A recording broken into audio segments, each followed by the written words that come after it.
The river is behind you, and there is no way back across it. 5,000 Norse warriors stand on the east bank of the Stamford Bridge, armor left at the ships 3 miles away because the messenger said this was a peaceful meeting. No swords, no shields, just a king coming to collect what was promised to him. But the English army that just appeared on the opposite bank does not look like it came to talk. It stretches as far as you can see. Horses, banners, spears catching the September light. Your king is standing at the front, completely calm, an axe in his hand. There are 60,000 of them. There are 5,000 of you. And somebody just burned the bridge. How did the most feared warrior in the world end up here? Unarmed, outnumbered, with a river at his back. This is the story of Harald Hardrada, the Viking king who spent 30 years conquering everything he touched, who came to England in the autumn of 1066 and took it in less than 2 weeks, and who then lost everything he had ever built in a single afternoon. This ancient history documentary will show you exactly how one of history's greatest warriors was undone not by a better army, but by a decision so small it seems impossible that it changed the world. There is something that happened on the morning of the battle that every historian records and nobody fully explains. We will get there. Harald Hardrada is 51 years old in the summer of 1066, and he has been fighting since he was 15.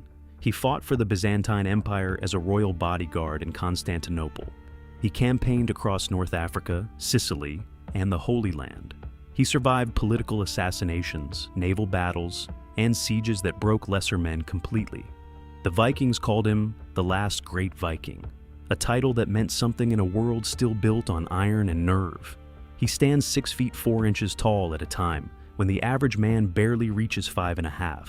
Medieval chroniclers wrote that he was so large, he looked like he belonged to a different species. He is not cruel for cruelty's sake. He is simply a man who has never met a situation he could not fight his way out of. He comes to England because he believes England is his. A previous king of Norway held the English throne, and Harald believes that claim passes to him. He has a document, he has allies. He has the brother of the current English king, a man named Tostig, bitter and exiled, rowing alongside him with his own ships.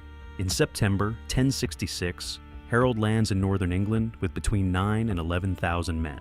He moves fast. Within days he takes the city of York, the second most important city in England, with barely a fight. The English northern earls meet him in the field and he destroys their army in 20 minutes. England's north has fallen.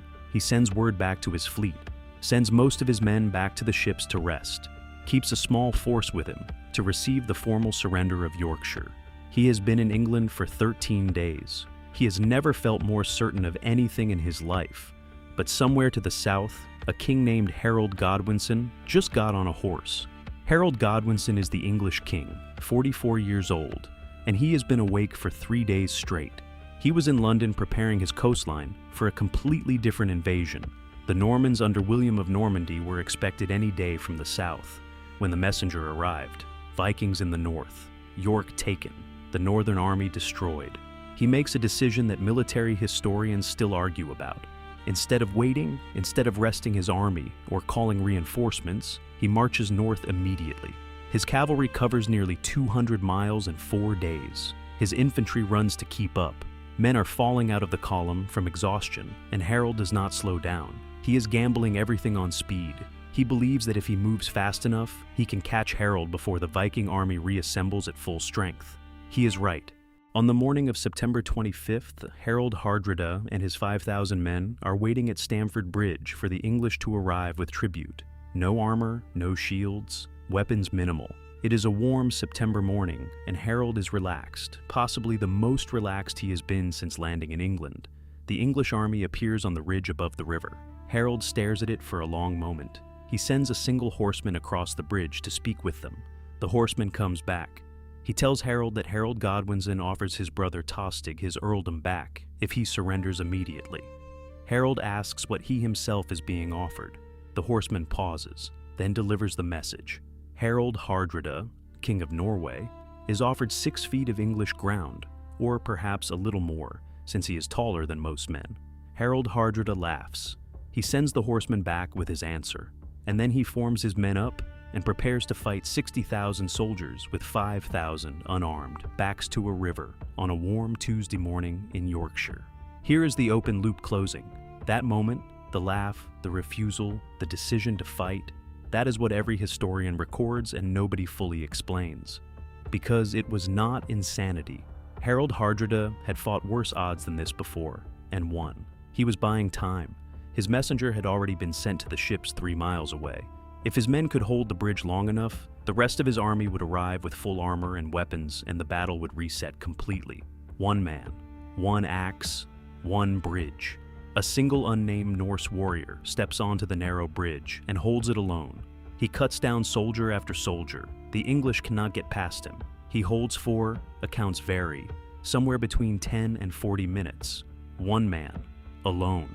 He kills somewhere between 30 and 40 English soldiers before someone floats under the bridge on a barrel, thrusts a spear up through the planking, and kills him from below.